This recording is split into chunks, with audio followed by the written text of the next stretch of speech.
கப்பலோட்டிய வீரத்தமிழர் வ.உ.சி. அவர்களின் பிறந்த தினத்திலே பாரதிய ஜனதா கட்சியின் சார்பாக எங்களுடைய மரியாதையும் அன்பையும் தெரிவிக்கின்ற விதத்தில் அவருக்கு இங்கு மலர் மாலை அணிவித்து நாங்கள் கௌரவம் அடைந்திருக்கிறோம்.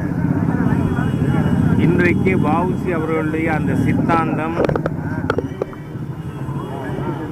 அது மிகவும் தேவையான ஒன்றாக இருக்கிறது. ஏனென்றால் அமெரிக்க அதிபர் ட்ரம்ப் அவர்களுடைய டாக்ஸ் டெரரிசம் சொல்லலாம். ஏனென்றால் உலகத்திலேயே அமெரிக்கா மிக அதிகமான வரி விதித்திருப்பது பாரத தேசத்துக்கு எதிராக.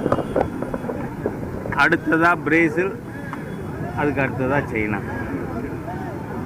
அது என்ன காரணம் சொன்னாலும் அவருடைய ஈகோ ஹர்ட்டாக இருக்குன்னு நினைக்கிறாரா என்ன தெரியாது. ஆனால் இந்த உலகமே ஒப்புக்கொள்கிறது இது மிகவும் அதீதமானது, தேவையில்லாது. அவருடைய பார்ட்டி செனட்டர்ஸே தே டோன்ட் அக்செப்ட். அமெரிக்க நாட்டினுடைய அப்பீல் நீதிமன்றம் அது இந்த 50% வரி என்பது நியாயமற்றது என்று தீர்ப்பும் சொல்லி இருக்கு. ஆனால் இதை நாம் எப்படி எதிர்கொள்ளப் போகிறோம்?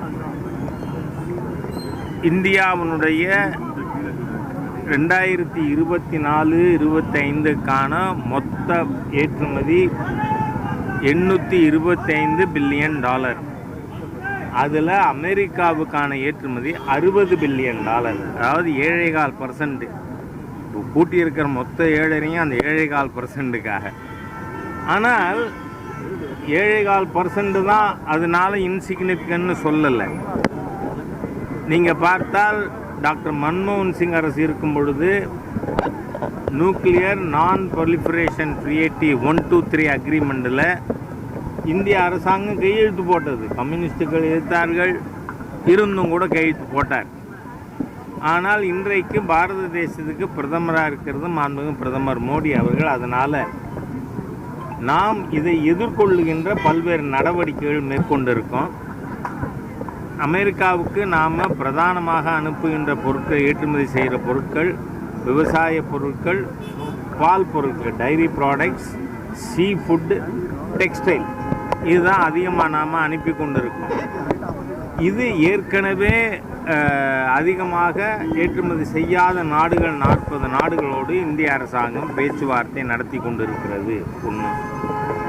ரெண்டாவது, மத்திய அரசாங்கம் மாண்புமிகு பிரதமர் அவர்களும் மாண்புமிகு நிதியமைச்சர் அவர்களும் இது தொடர்பான கம்பெனிகள், குறிப்பாக டெக்ஸ்டைல் இண்டஸ்ட்ரீஸ், நீங்கள் எந்த ஒரு எம்ப்ளாயும் ரிட்ரென்ச் பண்ண வேண்டாம், வேலையிலிருந்து நீக்க வேண்டாம், வங்கி உதவி போன்ற பல்வேறு சலுகைகள் கொடுப்பதன் மூலம் மத்திய அரசு உங்களுக்கு உறுதுணையாக இருக்கும். ஸோ கைண்ட்லி டோன்ட் ரிட்ரென்ச் எனி எம்ப்ளாயிங்கிறதையும் சொல்லியிருக்கோம்.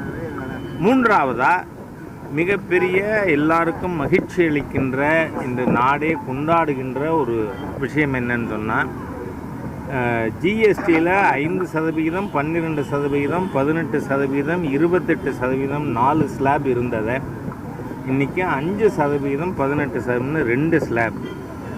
பல உணவுப் பொருட்களுக்கு வரியே கிடையாது. அப்படியே வரி இருக்குமானால் அதெல்லாம் 5% ப்ராக்கெட்டில்.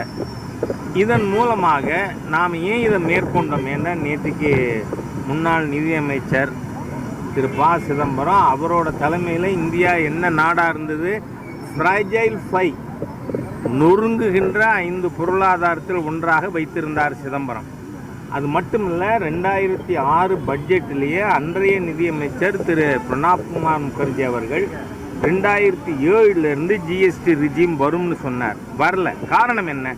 இப்போ என்ன, ஏன் 8 வருஷம் கழிச்சு அப்படின்னு கேட்குற கேள்விக்கு அப்போ ஐக்கிய முற்போக்கு கூட்டணி அரசு கொண்டு வராததுக்கு காரணம், எல்லா மாநில அரசாங்கமும் முதல் 5 ஆண்டு வருவாய் இழப்பை சென்டர் காம்பன்சேட் பண்ணோன்னு கேட்டாங்க. இதை கொடுப்பதற்கு டாக்டர் மன்மோகன் சிங் தலைமையிலான ஆட்சி தயாராக இல்லை. ஆனால் மாண்புமிகு பிரதமர் மோடி அவர்களுடைய அரசாங்கம் ஒப்புக்கொண்டோம். முதல் 5 ஆண்டுகளுக்கு மாநிலங்களுக்கு ஏற்படுகின்ற இழப்பை மத்திய அரசாங்கம் ஈடு செய்கிறோன்னு சொன்னோம், கொடுத்துருக்கோம். அதனால் முதல் இனிஷியல் டேஸில் நாம் ஸ்டெபிலைஸ் ஆகிறதுக்கு முன்னாடி அதில் செகண்ட் ஸ்டேஜ் அட்வான்ஸ்மெண்ட்டுகள் கொண்டு வர முடியாது. ஆகவே இன்னைக்கு நாம் அதாவது முன்னையெல்லாம் எக்ஸ்போர்ட் ஆர் பெரிஷ் அப்படின்னு சொல்லியிருந்தாங்க. ஒன்று ஏற்றுமதி செய்யுங்க, இல்லை வீணா போங்க. ஆனால் இப்போ அப்படி இல்லை. இந்தியா வெறும் உற்பத்தி செய்கிற நாடு, ஏற்றுமதி செய்கிற நாடு மாத்திரம் அல்ல.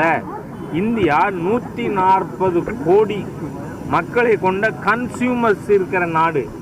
ஆகவே நம்ம இன்டர்னல் கன்சம்ஷனை கூட்டணும், நுகர்வை அதிகரிக்க வேண்டும்னு சொன்னால் மக்கள் கையில் அதிகமாக பணம் இருக்க வேண்டும், கன்சியூமர்ஸ் கையில் அதிகமாக பணம் இருக்கணும். அதுக்காக தான் இப்போ நாம் 10% 12% குறைச்சி மொத்தம் 2 ஸ்லாபு 5% அண்ட் 18% கொடுத்துருக்கோம். இதன் மூலம் மக்கள் அதிகமான பொருட்கள் இன்னும் வாங்க முடியும். அதனால் உற்பத்தி அதிகரிக்கும். அப்படி மக்கள் அதிகமான பொருள் வாங்கும் பொழுது வரி கலெக்ஷனும் கூடும். ஆக இது ஒரு ஆக்சலரேட்டிங் எஃபெக்ட். அதனால் ஒரு மிகப்பெரிய புரட்சிகரமான ஒரு ஸ்டெப்பு GST 2 அதை மேற்கொண்டிருக்காங்க. அதுக்கு மாண்பு பாரத பிரதமர் அவர்களுக்கும் மாண்பு நிதியமைச்சர் அவர்களுக்கும் என்னுடைய மனமார்ந்த நன்றியை தெரிவித்துக் கொள்கிறேன். இதில் இன்னொன்று ஒரே ஒரு விஷயம் சொல்லிடுறேன். இன்றைக்கி அமெரிக்காவுக்கு நான் ஏற்கனவே சொன்னது மாதிரி நாம் எக்ஸ்போர்ட் பண்ணுறது $60 பில்லியன். ஆனால் ஆன்லைனில் இந்தியாவில் எவ்வளோ வாங்குறாங்க தெரியுமா நம்ம கன்சியூமர்ஸு? $160 பில்லியன். இதில் அமேசான் மாதிரியாக அமெரிக்க நிறுவனங்களுக்கு பணம் போகுது. இன்றைக்கி வ.உ. சிதம்பரனார் அவர்களுடைய இந்த பிறந்த தினத்தில் ஒவ்வொரு தமிழ் மக்களும் நாம் ஒரு முடிவெடுப்போம். ஆன்லைனில் வாங்க மாட்டோங்க. பக்கத்தில் இருக்கிற கடைக்கு, அண்ணாச்சி கடைக்கு நடந்து போய் வாங்குவோமே. இந்த சுகரும் கண்ட்ரோல் ஆகும், உடம்புக்கும் வலிமை கூடும். நம்ம சுதேசி பொருட்களை, உள்நாட்டு பொருட்களை, உள்நாட்டு தயாரிப்பை வாங்கிறதுக்கு அதுதான் மாண்புமிகு பிரதமர் பி வோக்கல் ஆன் லோக்கல் அப்படின்னு ஏற்கனவே நாம் சொல்லியிருக்கோம். அதற்கு மக்கள் நாம், ஏன்னா வ.உ. சிதம்பரனார் அவர்கள் அவர் சொந்த சொத்தை விற்று சுதேசி கப்பல் வாங்கி இலங்கைக்கு போகிற நம்ம மக்கள் லேபரர்ஸை கட்டணம் இல்லாமல் கூட்டின்னு போனார். அந்த மாதிரியாக அவர் செய்த தியாகங்கள் அதை நினைவு கூறும் பொழுது நாம் இனி ஆன்லைனில் வாங்க மாட்டோம் அப்படின்னு முடிவெடுக்கணும்னு கேட்டுக்கிறேன்.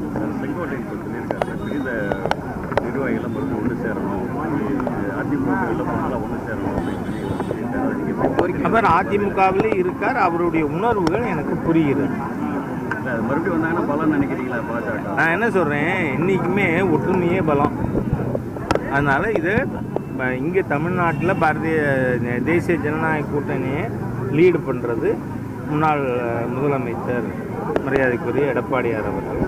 அவர் அதிமுகவில் தான் இருக்கார். செங்கோட்டையன் அவர்கள் அவருடைய appeal it will have it's impact அப்படின்னு. தேசிய ஜனநாயக கூட்டணியிலிருந்து ஒரு டிடிவி வெளியே வந்திருக்காரு. அது மட்டும் இல்லாமல் எடப்பாடி பழனிசாமி குறித்து மறைமுகமாக கடுமையாக சாடியிருக்காரு. நான் என்ன சொல்கிறேன், சட்டமன்ற தேர்தலில் ஒரு பாதிப்பு. தேசிய ஜனநாயக கூட்டணியை எந்த விதத்திலும் பலவீனப்படுத்துவது தமிழகத்தின் எதிர்காலத்திற்கு, இளைஞர்களுக்கு மிகப்பெரிய ஆபத்து. ஏன்னா நான் ஏற்கனவே சொல்லியிருக்கேன் இந்த விஷயம். முன்னையெல்லாம் நார்கட்டிக் இன்ஃபெஸ்டட் ஸ்டேட்னா நம்பர் 1 பஞ்சாப். இன்றைக்கி எது? தமிழ்நாடு. மோஸ்ட் நார்கட்டிக் இன்ஃபெஸ்டட் ஸ்டேட்டு இந்த திராவிடியன் ஸ்டாக் தீ அரசாங்கம் தான், தமிழ்நாடு தான். நீங்கள் அதோடு இல்லை, நாம் தயவுசெய்து ஊடக நண்பர்கள் இந்த விஷயத்தில் எங்களுக்கு உதவிகரமாக இருக்கணும்னு கேட்டுக்கிறேன். காரணம், இந்த ஜாஃபர் சாதிக் போன்றவர்கள் 2000 கோடி 3000 கோடி கடத்துகிறாங்க. ஆனால் டிஸ்ட்ரிபியூஷன் எங்கே நடக்குது? இது பொட்டலம் போட்டு எங்கே விற்கிறாங்க? சென்ட்ரல் ஸ்கூலுக்கு எதிர்த்தாப்பில், சிபிஎஸ்சி பள்ளிக்கூடங்களுக்கு எதிர்த்தாப்பில். இந்த நார்கட்டிக் டிஸ்ட்ரிபியூஷன் நெட்வொர்க்கு நீங்கள் நம்ம கலெக்டர், நம்ம எஸ்பி, நம்ம அரசு அதிகாரிகள், நம்ம டாக்டர்ஸ், நம்ம இன்ஜினியர்ஸ், நம்ம ஆசிரியர்கள், இவங்க குழந்தைய போதைக்கு அடிமையாக்கிடு தமிழ்நாட்டை அடுத்த தலைமுறை அழிச்சுப்படலாம். தமிழ்நாடுனே இருக்காது. அதுக்காக நடக்கிறது. இதை கொஞ்சம் கூட கட்டுப்படுத்த வக்கில்லாத, துப்பில்லாத, திறமை இல்லாத, திராணி இல்லாத அரசாங்கம் ஸ்டாலின் கவர்மெண்ட். அதனால இந்த நார்கட்டிக் இதிலிருந்து தமிழ்நாட்டை விடுவிக்கணும்னா ஒரு தமிழக வாக்காளர்களும் தேசிய ஜனநாயக கூட்டணியை வலுப்படுத்தணும். யாருமே பலவீனப்படுத்தக்கூடாது. அது நம்ம எதிர்கால சந்ததிக்கு பாதிப்பு ஏற்படுத்துங்கிறதுனால எல்லா நண்பர்களுக்கும் நான் சொல்கிறேன், கருத்து வேறுபாடு இருந்தால் உட்கார்ந்து பேசுவோம், பேசினா பிரச்சனை தீரும். பாஜகவினுடைய வளர்ச்சிக்கு அதிமுக ஒருங்கிணைந்திருப்பது நல்லதா அல்லது பிரிந்திருப்பது நல்லதா? நாங்கள் எப்போதும் அப்படி நினைக்கிறதே கிடையாது. பிஜேபியின் வளர்ச்சிக்கு பாரதிய ஜனதா கட்சியின் சித்தாந்தமும் மத்திய அரசாங்கத்தின் செயல்பாடும் எங்களுடைய உழைப்பு இதுதான் காரணம். நாங்கள் அடுத்தவர்கள் இந்த பக்கத்து வீட்டுக்காரன் பலவீனமானால் நாம் பணக்காரன் பேசுகிற மாதிரியான ஒரு கண்ணோட்டம் பிஜேபியில் யாருக்குமே கிடையாது. டிஎம்கே அலைன்ஸ் ரொம்ப ஸ்ட்ராங்காக இருக்கு சார். இந்த அலையன்ஸுக்கு நான் உங்களுக்கு ஒரு விஷயம் சொல்கிறேன். ஒரு முறை கர்நாடகாவில் திரு ராமகிருஷ்ண ஹெகடேக்கு பெரும்பான்மை இல்லை. அப்போ பிஜேபிக்கு 44 எம்எல்ஏ நாம் ஆதரித்தோம், வந்தார் அவர். ஆனால் ஒரு வருஷத்தில் என்ன பண்ணார், சட்டசபையை கலைச்சிட்டு தேர்தலுக்கு போனார். பிஜேபியோட கூட்டணி வைக்கல, பெருவாரி வாக்கு அவருக்கு போச்சு. நீங்கள் கூட்டணியில் எவ்வளவு கட்சி, உதாரணத்துக்காக சொன்ன ஹெகடே எக்ஸாம்பிள். அதனால் கட்சிகள் எத்தனை இருக்குங்கிறது இல்லை. ஏன்னா திராவிட முன்னேற்ற கழகம் இதுக்கு முன்னாடி தேர்தலில் 21 வாங்கின வாக்குகளை அப்படியே தக்க வச்சுக்க முடிஞ்சுதா? 24 முடியல. இல்லை, 7-8% சரிந்திருக்கு. அது மாதிரி இன்னொரு 8% சரிஞ்சால் முடிஞ்சு போச்சு கதை. அது மாதிரி தேங்க்யூ.